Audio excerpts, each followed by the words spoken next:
दूर किसी जंगल में टूनी नाम की एक लड़ाका कवि रहती थी। वो हर वक्त सबसे लड़ती रहती थी। एक दिन टोनी कवि अपने घर के बाहर बैठी थी कि रानो चिड़िया वहां आती है। टोनी, तुम्हारी तबीयत तो ठीक है ना? सुबह से घर के बाहर बैठी हुई हो। अगर ठीक हो तो अपने लिए खुराक ही ले आओ। तुम्हें क्या मसला है? मैं अनाज लाऊं या ना लाऊं? अपने घर के बाहर बैठी हूँ। अगर तुम्हें इतना ही मसला हो रहा है तो तुम ला दो अनाज। इतने में वहां से एक कबूतर गुजरता है। वो टोनी कवि की बातें सुन लेता है और वहां आ जाता है। रानो, इसे इसके हाल पर छोड़ दो। इसे जब देखो हर किसी से झगड़ती ही रहती है। लो बस आ गया कबूतर मियाँ। तेरी ही कमी थी। ये भाषण किसी और को देना मुझे नहीं। रानो, इसकी बातों पर ध्यान न देना। तो चल मेरे साथ जंगल। हम दोनों अनाज लेने जाते हैं।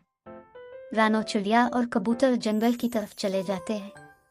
जंगल में टोनी कवि का शौहर कालू कौवा रानो चिड़िया और कबूतर से मिलता है।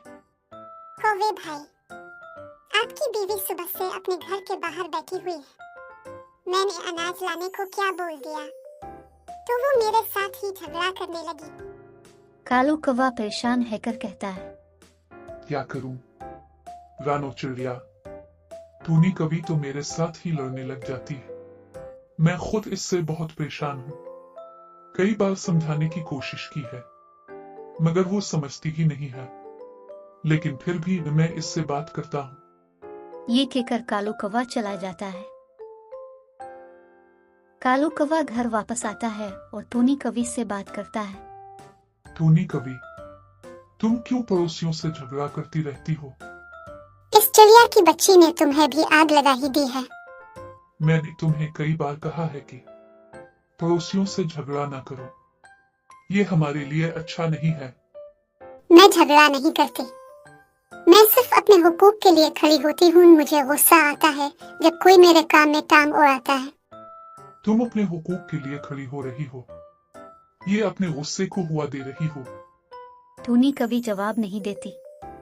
वो जानती थी कि कालू कौवा सही कह रहा है। वो अपने गुस्से को काबू में नहीं रख पा रही है। अगले दिन टोनी कवि रानो चिड़िया से मुआफी मांगने जाती है। रानो, मैं कल बहुत गुस्से में थी। मैंने जो कुछ कहा वो मुझे नहीं कहना चाहिए था। मुझे मुआफ कर दो। रानो इसको मुआफ कर देती है।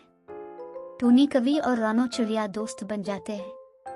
इनकी दोस्ती का सुनकर जंगल के तमाम जानवर बहुत खुश होते हैं।